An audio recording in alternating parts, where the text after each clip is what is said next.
बिस्मिल्लाहिर्रहमानिर्रहीम। अस्सलाम वालेकुम प्यारे व्यूअर, उम्मीद करता हूँ आप तमाम खैर खैरियत से होंगे। आज फिर आपको अपना इंजीनियर यूट्यूब चैनल में फिर से खुश आमदीद कहते हैं। आज हम अपने लेक्चर नंबर 35 में देखेंगे मल्टीपल स्टेज इम्पल्स जनरेटर के मल्टीपल स्टेज इम्पल्स जनरेटर क्या चीज़ होती है, उसको कैसे डिज़ाइन किया जाता है, उसको किस मकासद के लिए यूज़ किया जाता है। जैसे कि हमने अपने लेक्चर नंबर 34 में देखा था सिंगल स्टेज इम्पल्स जनरेटर, तो आज हम इसी तरह लेक्चर नंबर 35 में देखेंगे मल्टीपल स्टेज इम्पल्स जनरेटर। सबसे पहले हम देखते हैं कि मल्टीपल स्टेज इम्पल्स जनरेटर को कैसे डिजाइन करते हैं। अगर तो हम सबसे पहले डायग्राम की बात करें तो हमारे पास जो मल्टीपल स्टेज इम्पल्स जनरेटर की डायग्राम है वो कुछ इस तरह होती है। अगर हम मल्टीपल स्टेज इम्पल्स जनरेटर की डायग्राम की बात करें तो हमारे पास बेसिकली उसकी डायग्राम कुछ इस तरह है।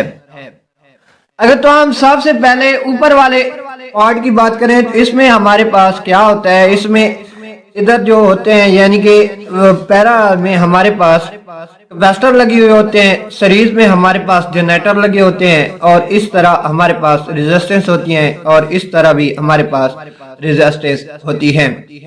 हम इसको डिजाइन कुछ इस तरह करते हैं कि हमारे पास इसके 5 स्टेजेस होते हैं। टोटल इसके कितने 5 स्टेजेस होते हैं और इनको यानी कि एक स्टेज में एक कैपेसिटर, एक जनरेटर और एक रेजिस्टेंस इस्तेमाल करते हैं पहले स्टेज में।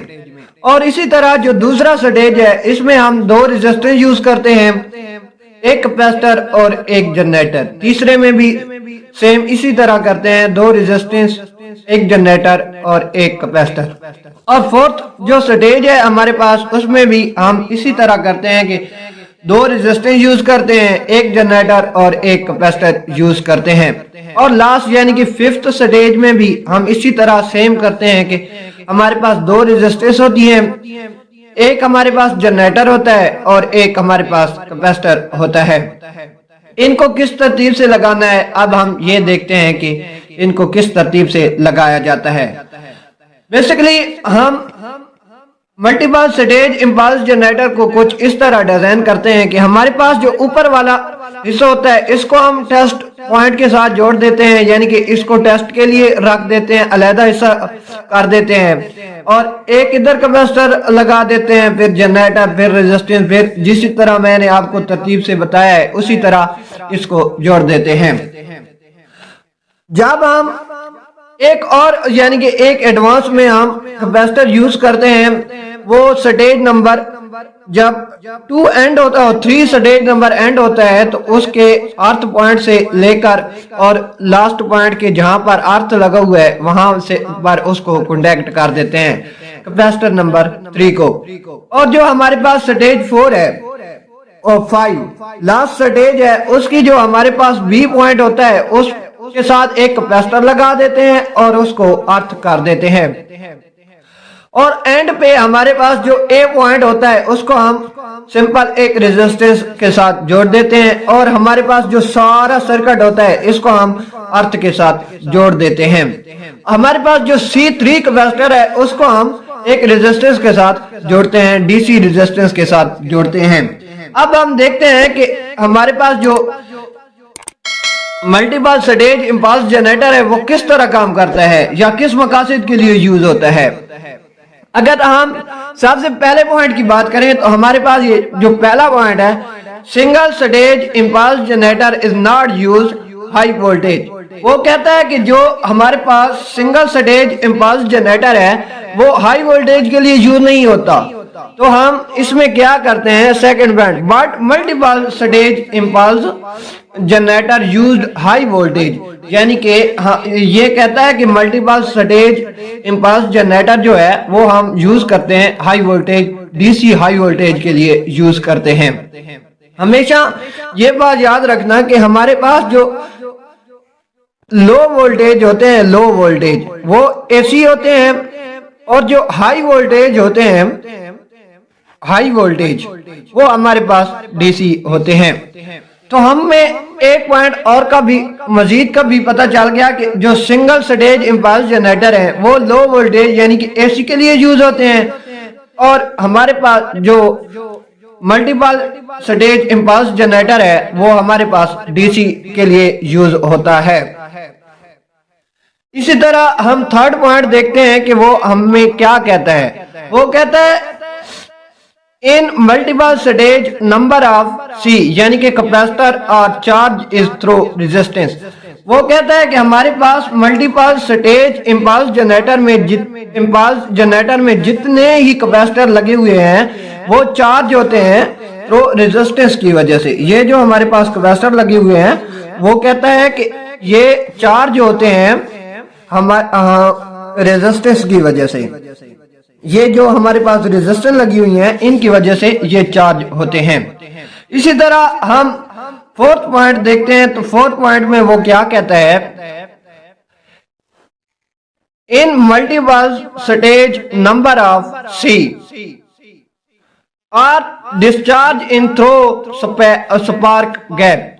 वो कहता है कि हमारे पास जो multiple stage impulse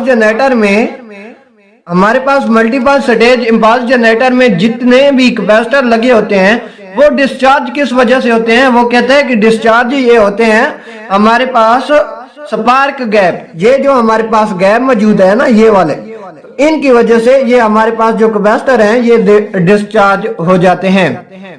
third point में वो कहता था कि ये जो कैपेसिटर हैं हमारे पास पड़े हैं, ये जो वाले कैपेसिटर पड़े हैं हमारे पास वो चार्ज होते हैं रेजिस्टेंस की वजह से।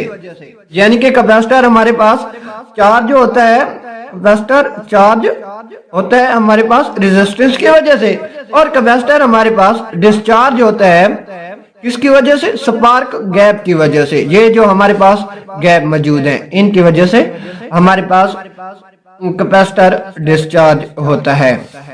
इसी तरह अगर हम फिफ्थ पॉइंट की बात करें तो वो कहता है 5 स्टेज जनरेटर। वो कहता है कि जो मल्टीपल स्टेज इम्पल्स जनरेटर है उसमें 5 स्टेजेस होते हैं। जैसे कि मैंने आपको लेक्चर के शुरू में बताया था कि इसमें हमारे पास 5 स्टेजेस होते हैं। वो देखते हैं वो किस तरह हमारे पास 5 स्टेजेस होते हैं। अगर हम डायग्राम की बात करें तो हमारे पास जो नंबर 1 स्टेज है वो ये वाला है, नंबर 2 ये वाला, नंबर 3 ये वाला, नंबर 4 ये वाला, और नंबर 5 हमारे पास ये स्टेज है। इसी तरह हम 6 पॉइंट देखते हैं कि वो क्या कहता है हमें।